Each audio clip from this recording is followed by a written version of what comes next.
Silicon city ಬೆಂಗಳೂರಿನಲ್ಲಿ rules and ರೆಗ್ಯುಲೇಷನ್ಸ್ಗಳು ಕೇವಲ ಜನಸಾಮಾನ್ಯರಿಗೆ ಮಾತ್ರನಾ ಅನ್ನುವಂತಹ ಪ್ರಶ್ನೆ.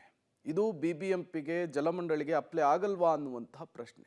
ಯಾಕೆ ಈ ಪ್ರಶ್ನೆ ಅಂದ್ರ ಇಲ್ಲಿದೆ ನೋಡಿ ಉತ್ತರ. ಬಿಬಿಎಂಪಿ ಆದೇಶಕ್ಕೆ ಬೆಸ್ಕಾಂ ಡೋಂಟ್ ಕೇರ್. ಕಾಮಗಾರಿಗಾಗಿ ಫುಟ್ಪಾತ್ ಒತ್ತುವರಿ ಮಾಡಿಕೊಂಡ ಬೆಸ್ಕಾಂ. ನಗರದ ಕೆಲ ಘಟನೆಗಳನ್ನ ನೋಡಿದ್ರೆ ಬಿಬಿಎಂಪಿ ರೂಲ್ಸ್ಗಳು ಕೇವಲ ಜನಸಾಮಾನ್ಯರಿಗೆ ಮಾತ್ರನಾ ಅನ್ನೋ ಅನುಮಾನ ಶುರುವಾಗುತ್ತೆ. ಕಾರಣ ನಾವಿವತ್ತು ನಿಮಗೆ ತೋರಿಸ್ತಾ ಇರುವ ಈ ಸ್ಟೋರಿ.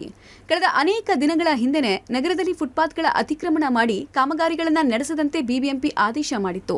ಅದರಂತೆ ಹಲವು ಕಡೆ ಅತಿಕ್ರಮಣ ತೆರವು ಮಾಡೋದ್ರ ಜೊತೆಗೆ ತಪ್ಪಿತಸ್ಥರಿಗೆ ಎಚ್ಚರಿಕೆ ನೀಡೋ ಕೆಲಸ ಕೂಡ ಮಾಡಿತ್ತು. ಆದ್ರೀಗ ರಾಜಾರೋಷವಾಗಿ ಸರ್ಕಾರಿ ಸಂಸ್ಥೆಯಾದ ಬೆಸ್ಕಾಂ ಬಿಬಿಎಂಪಿ ರೂಲ್ಸ್ ಅನ್ನ ಗಾಳಿಗೆ ತೂರಿ ಮುಖ್ಯ ರಸ್ತೆಯಲ್ಲೇ ಫುಟ್ಪಾತ್ ಒತ್ತುವರಿ ಮಾಡಿಕೊಂಡು ಕಾಮಗಾರಿ ಮಾಡ್ತಿದೆ.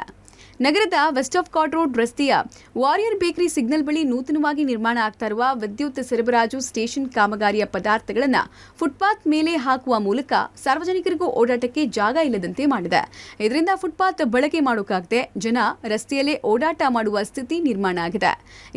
ಇದೇ ಜಾಗದಲ್ಲಿ ತಿರುವು ಇರುವ ಕಾರಣ ಜನ ರಸ್ತೆ ದಾಟಬೇಕಾದ್ರೂ ಭಯದಲ್ಲೇ ರಸ್ತೆ ದಾಟುವ ಸ್ಥಿತಿ ನಿರ್ಮಾಣ ಆಗಿದೆ. ಫುಟ್ಪಾತ್ಗಳನ್ನು ಒತ್ತುವರಿ ಮಾಡಿಕೊಂಡು ಕಾಮಗಾರಿಯನ್ನು ಮಾಡುವಾಗಿಲ್ಲ ಅನ್ನುವಂಥ ಒಂದಷ್ಟು ಕಟ್ಟುನಿಟ್ಟಿನ ಸೂಚನೆಯನ್ನು ನೀಡಿತ್ತು. ಬಟ್ ಆದರೆ ಸರ್ಕಾರಿ ಸಂಸ್ಥೆಗಳೇ ಈ ನಿಯಮವನ್ನು ರಾಜಾರೋಷವಾಗಿ ಗಾಳಿಗೆ ತೂರಿ ಇವತ್ತು ನಡೆದುಕೊಳ್ತಾ ಇದ್ದೇವೆ. ಅದಕ್ಕೆ ಬೆಸ್ಟ್ ಎಕ್ಸಾಂಪಲ್ ನಾನೀಗ ತೋರಿಸುವಂಥ ವಿಜುವಲ್ಸ್. ಇದು ಬೆಸ್ಕಾಂ ವ್ಯಾಪ್ತಿಯ ನೂತನವಾಗಿ ನಿರ್ಮಾಣ ಆಗ್ತಾ ಇರುವಂತಹ ವಿದ್ಯುತ್ ಸರಬರಾಜು ಸ್ಟೇಷನ್. ವೆಸ್ಟ್ ಆಫ್ ಕಾರ್ಡ್ ರೋಡ್ನ ಪಕ್ಕದಲ್ಲಿ ಅಂದರೆ ವಾರಿಯರ್ ಬೇಕರಿ ಏನಿದೆ ಆ ಸರ್ಕಲ್ನಲ್ಲಿ ಇರುವಂತಹ ಈ ಒಂದು ಹೊಸ ನೂತನ ಕಾಮಗಾರಿಯಲ್ಲಿ ಕಂಪ್ಲೀಟ್ ಆಗಿ ನಿಯಮವನ್ನು ಉಲ್ಲಂಘನೆ ಮಾಡಿ ಬಿಬಿಎಂಪಿ ನೀಡಿದಂತಹ ಸೂಚನೆ ಜೊತೆಗೆ ಆದೇಶ ಏನಿತ್ತು ಅದನ್ನು ಕಂಪ್ಲೀಟ್ ಆಗಿ ಗಾಳಿಗೆ ತೂರಿ ಫುಟ್ಪಾತನ್ನು ಒತ್ತುವರಿ ಮಾಡ್ಕೊಂಡಿದ್ದಾರೆ. ಸಾಮಾನ್ಯ ಜನ ರಸ್ತೆಯ ಪಕ್ಕದಲ್ಲಿ ನಡೆದುಕೊಂಡು ಹೋಗಬೇಕಾದಂಥ ಪರಿಸ್ಥಿತಿ. ಜೊತೆಗೆ ಇದು ಸಿಗ್ನಲ್ ಆಗಿರುವಂಥ ಕಾರಣಕ್ಕಾಗಿ, ಜಂಕ್ಷನ್ ಆಗಿರುವಂಥ ಕಾರಣಕ್ಕಾಗಿ ಜನ ಎದುರುಗಡೆಯಿಂದ ವಾಹನಗಳು ಬಂದರೆ ಅಪಾಯಕ್ಕೆ ಸಿಲುಕುವಂಥ ಸಾಧ್ಯತೆ ಇರ್ತದೆ. ಕಂಪ್ಲೀಟ್ ಆಗಿ ಫುಟ್ಪಾತನ್ನು ಒತ್ತುವರಿ ಮಾಡೋದ್ರ ಜೊತೆಗೆ ಆ ಒಂದು ಕಾಮಗಾರಿಯ ವಸ್ತುಗಳೇನಿದೆ ಆ ಕಲ್ಲು ಮಣ್ಣು ಇವೆಲ್ಲವನ್ನ ಕೂಡ ಫುಟ್ಪಾತ್ ಮೇಲೆ ಹಾಕಿ ಅದರ ಕಾಮಗಾರಿಯನ್ನು ಮಾಡ್ತಾ ಇದ್ದಾರೆ.